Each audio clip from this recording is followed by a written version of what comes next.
Can Alex Golesh coach in the SEC?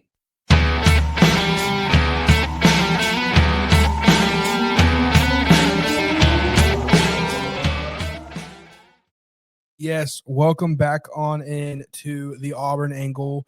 I'm your host, Graham McLean, and thank you so much for listening today.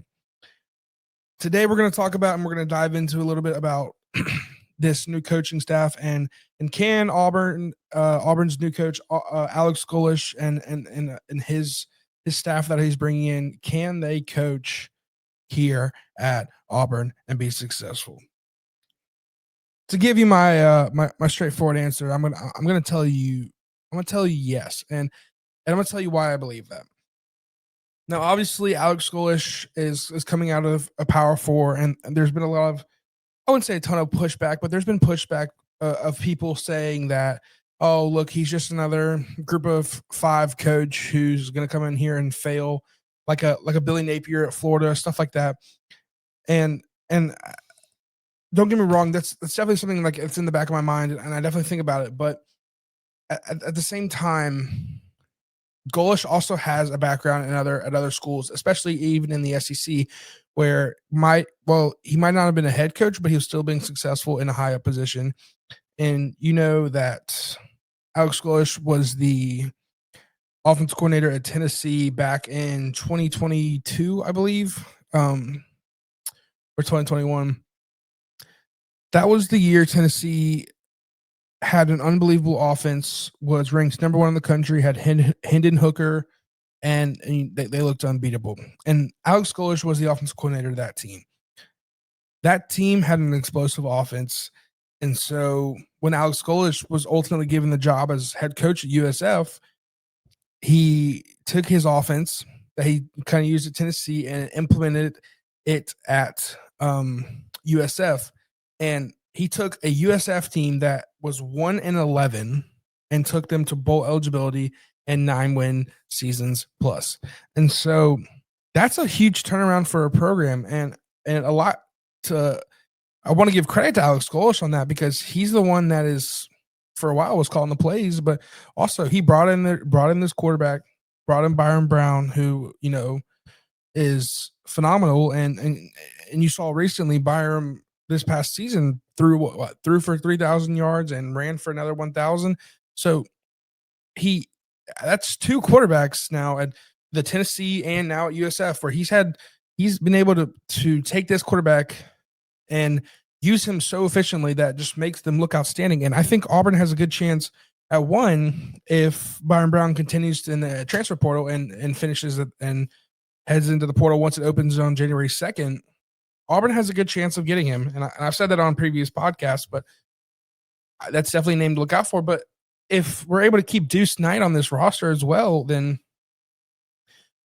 Deuce Knight is another one of those quarterbacks that has similar styles to Byron Brown and Hendon Hooker, who are agile, who can run the ball, who can throw the ball, has a good arm, all that stuff.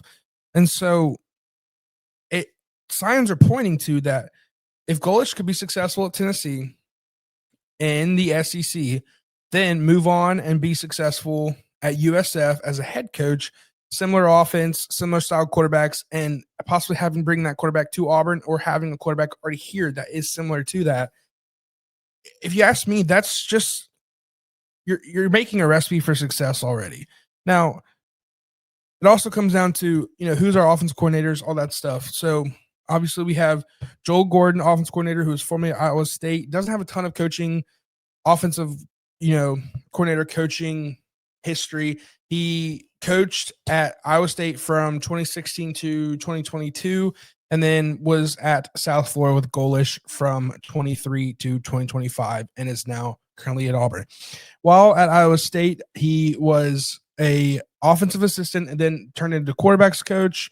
And then at South Florida, he was promoted to offensive coordinator and quarterbacks coach. So he has experience with, being in this offense with Coach Golesh. And obviously he's the one calling the plays and making the wheels turn. So I think that is going to be a good addition to this staff. And I think Golesh and Gordon working together they're gonna draw draw up a successful offense for this Auburn roster.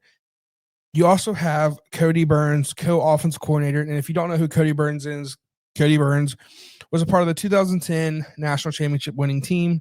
And, just an Auburn guy through and through, Auburn man, great guy. And so he's coming in as co-offense coordinator and wide receivers coach, I believe. So the pieces are there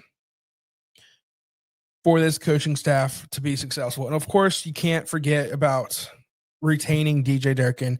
And that was such a huge part of, hiring Golesh and making sure that he was on board with keeping Durkin. And then what we were assuming was, we get Golesh, we keep Durkin, and we're going to keep this roster together.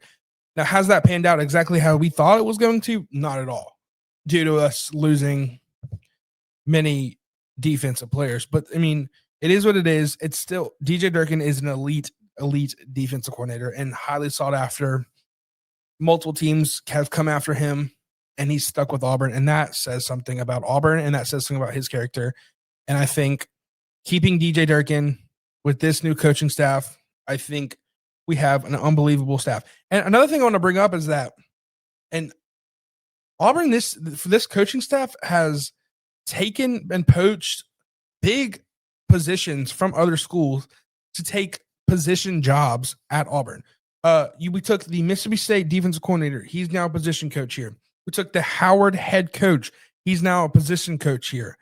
That says something. If people who are taking not necessarily like a drop in a job, but going from, say, a defensive coordinator or head coach and coming to Auburn and being a position coach, that says something about this staff, and that says something about the culture that is being built here and what people believe and what they think this coaching staff and that this roster can do. So obviously, trying to keep as much of this roster together, keeping the young guys here, especially, I'd love to keep Eric Winters here, New Boy Fagans, two names in particular that you got to keep. Cam Coleman, also another name, is on my untouchable list. Same with Deuce Knight. I mean, if we can keep these guys here, that's going to be unbelievable. And then, of course, there's guys coming in from South Florida that I think will be able to be successful here in the SEC as well. Obviously, Byron Brown. And then there's two DBs out of South Florida that have a plan to enter the portal. Just a disclaimer again, portal doesn't open until January 2nd. A player can plan to enter the portal. If they enter the portal, they can leave the portal. Doesn't matter. So no one is currently in the portal as the portal is not open. So I think Auburn is going to be good there. Before we move on to the next segment, just a quick little shout out to, well, might not be working. As I was saying, as I got things fixed, a quick shout out to me. Go check out one of my Instagram pages, Made by McLean. You can find it on Instagram and TikTok. Just posting some more Auburn type content there, and would love for you to check it out. So moving on, I kind of touched on this yesterday, but it's something that's so pressing right now, and that, of course, is roster retention. And it feels like it's not going as well as we thought it was. But that's okay. No need to panic quite yet. As I talked about a little bit on yesterday's podcast, it just sounds like a lot of this has come to money. And Auburn has transitioned to a new form of NIL this year where we are kind of making this NIL deal for these players incentive-based. And it's not so much about like stats. It's more about if the team does well, you're going to be doing well. And so I think that gives these players a little bit of a push to really like come together and make this team be as successful as possible. It's not about me, it's about team.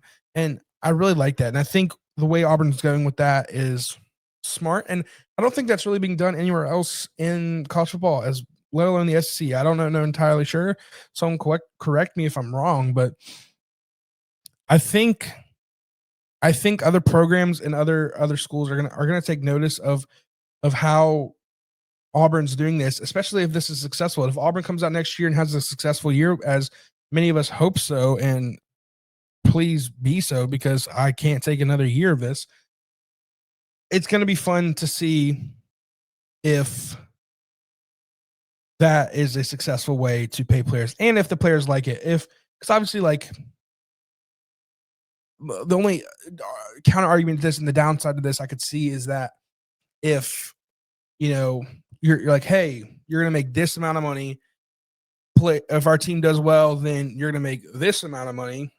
Obviously, if you don't make that money, then, like, or if the team doesn't do well, then you're not going to be happy. And I feel like that makes more of a chance that players on this team transfer out. But I mean, you give 2 or 3 losing seasons to Alex Golesh, and I don't know if he'll be here much longer. But I just think, Auburn fans are sick and tired of losing, and they deserve more, rightfully so, because this is an SEC program, and it is an SEC program that has been to the top and seen what it's like on top of the mountain. So obviously there's, teams in the SEC like Kentucky. I can't say Vanderbilt anymore because they're good, but who like, for example, Kentucky focuses more on basketball than they do on football. But Auburn has seen the top of the mountain, and we know what it takes to get there. And so I think Auburn needs to get back to that spot, because, like, that's what this program is about, and that's what this culture should be.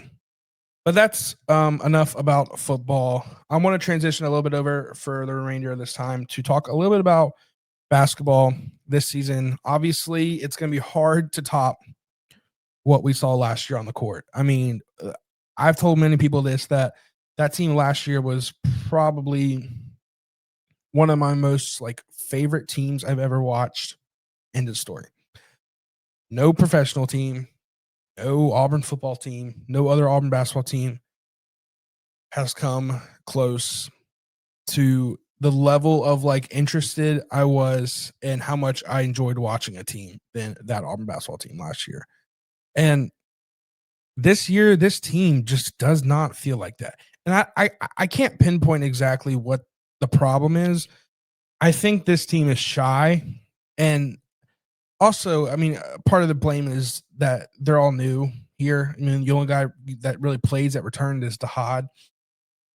And so, last year's team, you had Janai, who had been here for, that was what, year 3 for him, I think. And then you had Dylan, who had been here for forever, Simo, who has been here for forever, and obviously Tahad, that was his first year, but he fit in really well. Chaney had been here for, I think, 2 years. Denver had been here for 2 years. Chad had been here for 2 years. Well, that was their second year. So that team had bonded not only with each other really well, but they had bonded with the fans. And I think that is super, super important for the environment of the basketball games, and then also just, like, how the team plays. If the team knows that this crowd has their back, that's going to push them to do better. And the Auburn fan base travels unbelievably. You see them travel to away SEC games, the games in Birmingham. It's going to be packed out for Auburn. I was at the Houston game a couple of weeks ago, and it was packed out for Auburn. You have the final, or what, the Elite 8 and Sweet 16 last year in Atlanta. Unbelievable crowds for Auburn. So if this team can get a little more, they just don't seem that close to each other. And I gave them a little bit of grace to start this season, but it's kind of gotten to a point where, like, you gotta, like, we got one more games on Monday, and then we're starting SEC play. So I kind of expected to be at this point, especially with all the teams that we played. I mean, we played an unbelievable schedule with Michigan, Arizona, Purdue. I mean, it has just been a gauntlet of a schedule, and Houston, don't get me wrong there, but I kind of expected, through all that adversity that they have faced so far, they would have grown a little closer, and I don't think that they have. And I wouldn't be too shocked to say that it's kind of drawn them apart a little bit more. but I'm not too terribly worried yet. Obviously, this team is nowhere near last year's team, and our expectations should not be Final Four. I mean, of course, anyone can go on a run, anyone can get hot. This team is designed to peak at the end of the year, but I think we need to prepare ourselves that this team isn't going to match last year's team. And another part of that has been Tahad hasn't played his best this year, and I can't pinpoint a reason why. I don't know if it's because his role has changed. Obviously, last year he was coming off the bench and was asked to just be an elite scorer, and that's what he did. He shot well, he took it to the basket well, had these floaters. It was great. Of course, he would have his couple off nights, but this year it's been weirdly consistently off. And I know Tahad knows it, Coach Pearl knows it, and so I think he'll be fine. And of course, you always say the best way to get out of a slump is to shoot your way out of it. And I think Steven's going to let Tahad do that. Hopefully, for SEC play, he can turn it up. But I don't know if it's due to the fact that Tahad's new role as a starter is that he needs to, assist more and get the ball out to your scores like Keyshawn Hall or Elijah Freeman, stuff like that, or trying to get the ball down low to Keyshawn Murphy. But Keyshawn Murphy is not big enough to be able to defend the paint like we would hope, especially against some of these teams that have. If your team has like a big who's anywhere like around the 7-foot range, you're going to dominate us down low. And so that is another concerning factor for this team. But ultimately, I think this team will be okay. I think they'll end up making the tournament. Probably, if I had to guess, I think 500 in SEC play would be realistic. Obviously, we'll see. But, man, I just hope this team can figure it out and look like they are playing for each other and not for themselves. It seems like a lot of me basketball and not team basketball, and that's not what we need. So hopefully we can figure some stuff out. Well, I think that about does it for today. I think I have a guest lined up soon, so hopefully we'll get him on here and we'll just talk a little bit more. So that has been episode 2 of the Auburn Angle. Thank you so much for listening. See ya.